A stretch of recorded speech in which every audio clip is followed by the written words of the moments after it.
जय हिंद दोस्तों, कैसे हैं आप लोग सभी। आई होप सभी अच्छे होंगे। चलिए आज साइंस का सेट नंबर 48 को स्टार्ट करेंगे। उससे पहले जो भी चैनल को सब्सक्राइब नहीं किए हैं वो चैनल को सब्सक्राइब कर ले तथा अपने दोस्तों में भी शेयर कर दे, तथा जो पिछला वीडियो नहीं देखे हैं वो चैनल के प्लेलिस्ट में जाकर के पिछला वीडियो भी देख ले। और इसका पीडीएफ हमारे Telegram channel knowledge world PDF पर अपलोड कर दिया गया, ठीक है।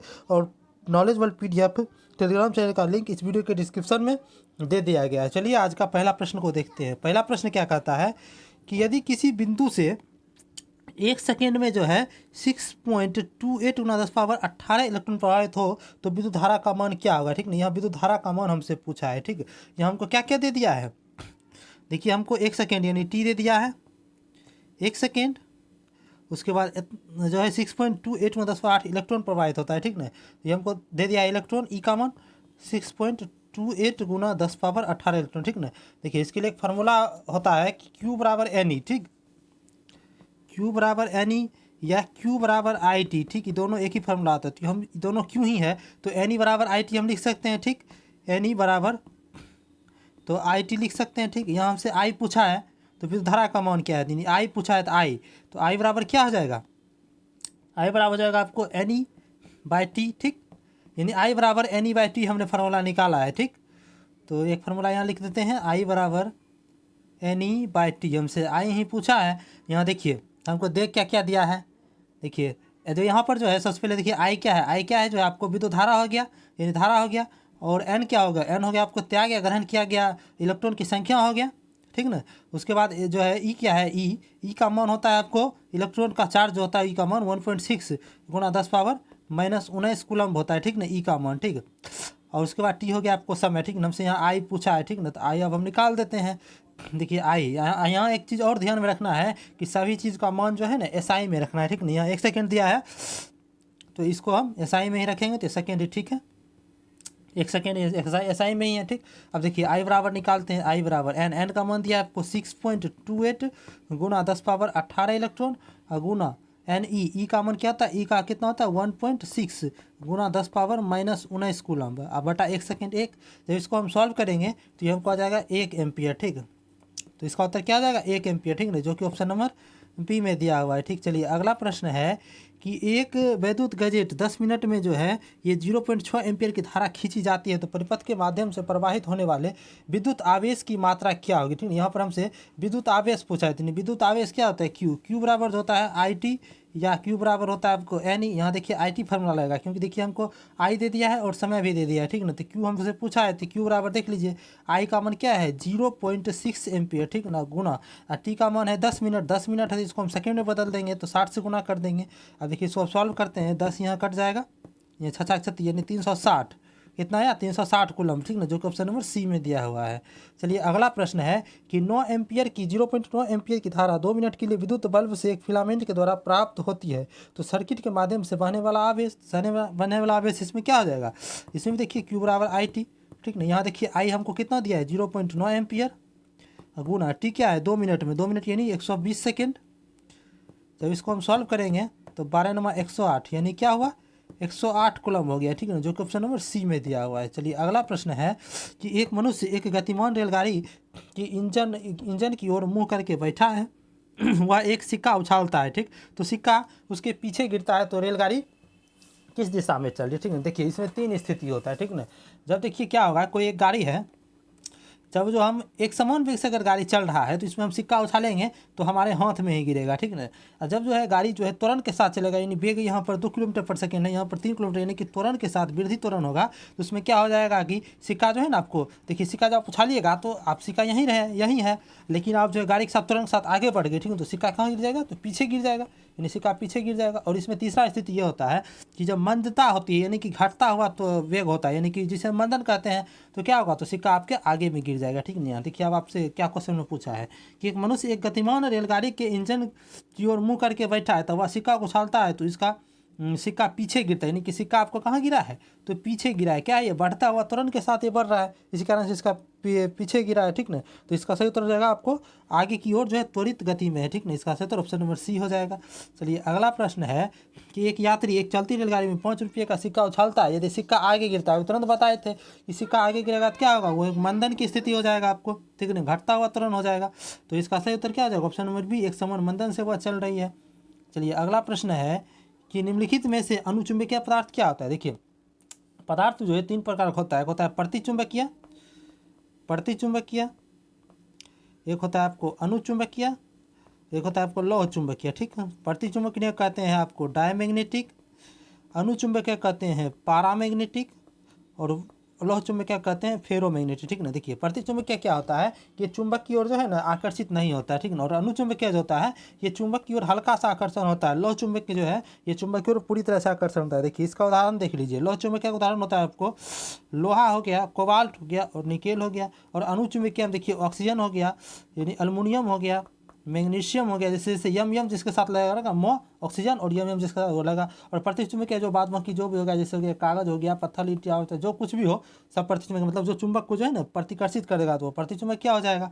अब देखिए प्रश्न को देखते हैं, निम्नलिखित में से कौन सा अनुचुंबक क्या है, यानी अनुचुंबक है जिसमें कौन आ जाएगा, ऑक्सीजन और एल्युमिनियम टाइप, मतलब यम जिसके साथ लगा रहते हैं यानी एल्युमिनियम। ये देखिए ये ऑप्शन नंबर 20 का सही उत्तर हो जाएगा। चलिए अगला प्रश्न है कि निम्न में से कौन सा पदार्थ अस्थायी चुंबक बनाने के लिए प्रयुक्त किया। देखिए अस्थायी चुंबक बनाने के लिए जो है आपको स्टील का प्रयोग किया था, ठीक ना। अस्थायी चुंबक बनाने के लिए आपको स्टील का प्रयोग किया जाता है, तथा पूछेगा आपको अस्थायी चुंबक के लिए तो नरम लोहा का प्रयोग किया जाता है, ठीक। चलिए अगला प्रश्न है कि निम्न में से कौन सा द्रव्य अनुचुंबक कहते हैं। द्रव्य क्या है, द्रव्य मतलब होता है पदार्थ, ठीक ना, पदार्थ। और आपसे द्रव पूछेगा तो ये तरल पदार्थ हो गया, तरल हो गया, ठीक है, तरल हो गया। आप देखिए क्या करें हमसे, द्रव्य कौन सा द्रव्य जो है अनुचुंबक क्या है, मतलब अनुचुंबक ऐसे में से कौन है, ठीक ना।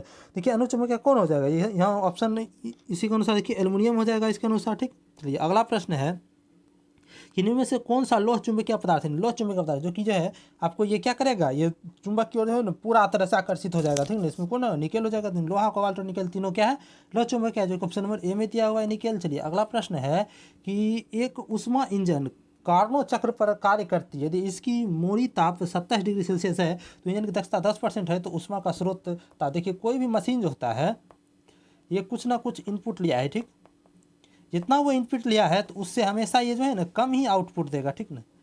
अगर सेम आउटपुट दे दिया तो वो क्या हो जाएगा, आदर्श मशीन, ठीक ना, जो कि जो है ना प्रकृति में संभव ही नहीं है आदर्श मशीन, ठीक ना। आप देखिए इसमें जो होता है दक्षता, मशीन की दक्षता होती है उसका फार्मूला होता है आपको इनपुट। देखिए दक्षता होता है, इसे हम ईटा से डिनोट करते हैं, ठीक ना, ईटा से। तो इसका होता है आपको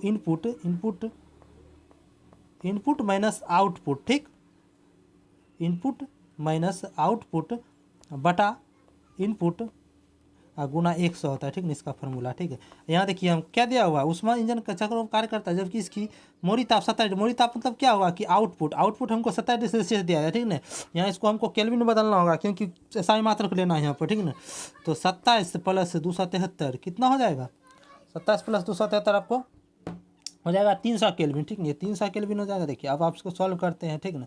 देखिए क्या होगा कि इसका फार्मूला लिख लिए हैं, तो यानी ईटा बराबर क्या होता है आपको इनपुट क्या है, तो इनपुट हमें निकालना है, तो इनपुट को हम T1 मान लेते हैं, माइनस आउटपुट 300 बटा T1 गुना 100, ठीक।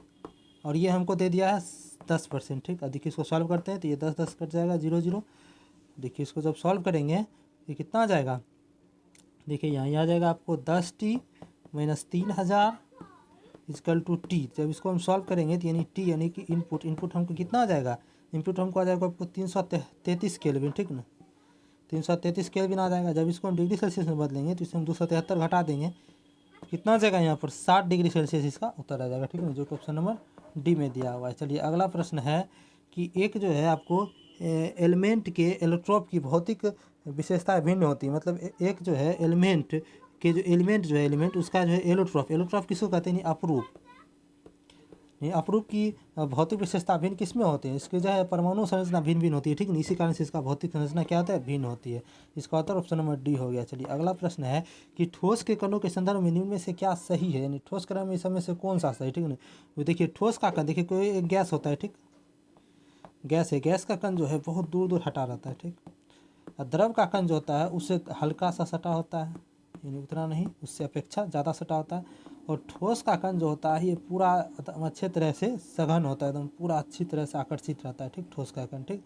अब देखिए क्या करें ऑप्शन भी, ये अत्यधिक रूप से गतिशील होते हैं, ये ठोस का कण गतिशील नहीं होता है क्योंकि ये पूरा अच्छे तरह से आकर्षित गतिशील नहीं होगा। उसके बीच बड़े अंतराल नहीं, बड़े अंतराल तो नहीं होता है, पूरा अच्छी तरह से होता है।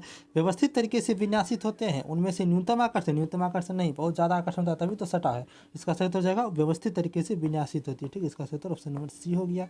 चलिए अगला प्रश्न है कि सामान्य ऊर्जा की अल्फा किरणों की तुलना में बीटा किरणों की बंधन क्षमता अधिक होती है, क्योंकि देखिए बीटा क्षमता की जो बंधन अधिक होती है क्योंकि जो है बीटा किरणों का द्रव्यमान जो है नगन होने से उसका वेग क्या हो जाता है, अधिक होता है, ठीक है। इसका उत्तर हो जाएगा आपको ऑप्शन नंबर बी। चलिए अगला प्रश्न है कि किसी नाभिक के गामा क्षय से क्या होता है। देखिए किसी भी नाभिक है उसमें जो है आपको अगर अल्फा क्षय होता है, यानी अल्फा क्षय 3 प्रकार का क्षय होता है, ठीक है। एक होता है अल्फा क्षय, एक होता है आपको बीटा क्षय, एक होता है आपको गामा क्षय, ठीक है। अल्फा क्षय में क्या होता है, इसमें जो होता है ना आपको परमाणु संख्या में जो है ना प्लस यानी 2 यूनिट की वृद्धि हो जाती है, यानी 2 यूनिट की क्या हो जाती है आपको कमी हो जाती है, कमी हो जाती है, ठीक है। और द्रव्यमान में क्या हो जाती है, इसमें 4 यूनिट की क्या हो जाती है, कमी हो जाती है, ठीक है। बीटा जब होता है, जब बीटा क्षय, तो इसमें क्या होता है कि परमाणु संख्या में 1 यूनिट की वृद्धि तथा द्रव्यमान संख्या में कोई परिवर्तन होता है। गामा क्षय में क्या होता है, कुछ भी नहीं होता है, ना कुछ नहीं होता है, ना ही द्रव्यमान संख्या बदलता है, ना ही परमाणु क्रमांक बदलता है, ठीक है। तो इसका उत्तर हो जाएगा किसी नाभिक में गामा क्षय से क्या होता है कि गामा क्षय जो है ना तो नाभिक की द्रव्यमान संख्या बदलती है और ना ही परमाणु क्रमांक बदलता है, ठीक है। इसका उत्तर ऑप्शन नंबर डी हो जाएगा, ठीक। चलिए अगला प्रश्न है कि विद्युत संयोजी यौगिकों के विषय में सत्य कथन को पहचान कीजिए। विद्युत संयोजी यौगिक, यानी विद्युत संयोजी यौगिक मतलब क्या हो, ये है एक प्रकार का आयनिक बंध हो गया, ठीक ना। आयनिक बंध देखिए इसका उदाहरण है आपको NaCl, ठीक ना जी, क्योंकि देखिए ये Na प्लस और Cl माइनस में टूट किया थी, आयनिक बंध हो गया, ठीक है। देखिए ये कैसा होता है, ये रवेदार संरचना वाले एक ठोस है, देखिए हाँ नमक तो क्या है, एक रवेदार संरचना वाला ठोस है, ये भी सही है। इसके गलनांक तापमान दोनों उच्च होता है, ये भी सही है। सी है कि जल में विलय परंतु बेंजीन में अविलय होते हैं, सही है ये। और इसका सही उत्तर क्या जाएगा, उपरोक्त में सभी, जो ऑप्शन नंबर डी में दिया हुआ है। चलिए अगला प्रश्न है कि निम्नलिखित में से कौन सा कथन सही है। देखिए कि क्या है, दूसरे समूह के तत्व की अल्कली धातुएं कहा जाता है, नहीं ये गलत है, अल्कली धातु इसे हम नहीं कहते। अल्कली मतलब दूसरा समूह जो होता है सेकेंड है, इस तत्व की क्या कहते हैं, अल्कली नहीं कहते, क्षारीय मृदा धातु कहते हैं। अल्कली जो है अल्कली मृदा धातु इसको कहेंगे, इसमें ये नहीं होगा, ये गलत हो गया। चलिए बी नंबर का है कि पहले समूह के तत्व को क्षारीय धातु है, ये सही है। सी है कि 17वें समूह के तत्व को हेलोजन कहते हैं, ये भी सही नहीं, बी और सी सही है, जो कि ऑप्शन नंबर बी में दिया हुआ है। चलिए अगला प्रश्न है कि गर्मी अवशोषित करने के लिए तरल के वाष्पीकरण के सिद्धांत का प्रयोग डैश में किया जाता है, ठीक है। तरल का जो है वाष्पीकरण का सिद्धांत ये रेफ्रिजरेटर में किया जाता है, ठीक है, जो ऑप्शन नंबर बी में दिया हुआ है। चलिए अगला प्रश्न है कि ओवन में जो है थर्मोस्टेट एक ऐसा उपकरण है जो डैश ताप बनाए में रखने में मदद करता है, ठीक ना। ओवन में जो होता है आपको थर्मोस्टेट ये क्या करता है, ये जो है आपको जो है ना ऊष्मा का क्या करता है, नियंत्रित करता है, ठीक ना। ये क्या करेगा, तो इसका उत्तर क्या हो जाएगा, इसका उत्तर हो जाएगा आपको सर्किट को पूरा करने में करके जो है ना ऊष्मा को नियंत्रित करता है, ठीक। अगला प्रश्न की खुजली का रोग जो है आपको स्कैबिज का कारण निम्नलिखित में से कौन सा। देखिए खुजली का रोग जो होता है ये होता है आपको कवक के कारण, ठीक है। इसका उत्तर ऑप्शन नंबर बी हो जाएगा। चलिए अगला प्रश्न है कि बलवर क्या होता है। देखिए बलवर होता है कि ये वसा का जो है जमा हो जाता है, किसी भी जगह जो है ना आपको वसा का सघन मात्रा में जो है आपको जमा हो जाएगा तो उसे हम बलवर कहते हैं, ठीक है ना। तो इसका उत्तर होगा ऑप्शन नंबर बी, सघन वसा की परतें, ठीक। चलिए ये आज का अंतिम प्रश्न था। जो भी दोस्त चैनल को सब्सक्राइब नहीं किए हो चैनल को सब्सक्राइब कर दे तथा अपने दोस्तों में भी शेयर कर दे, और जो भी पिछला वीडियो नहीं देखे हैं वो चैनल के प्लेलिस्ट में जाकर के पिछला वीडियो देख ले तथा इसका टेलीग्राम चैनल का लिंक जो है हमारे इस वीडियो के डिस्क्रिप्शन में तथा कमेंट बॉक्स में भी पिन कर दिया गया, ठीक। चलिए अंत तक बने रहने के धन्यवाद, मिलते हैं अगले वीडियो में।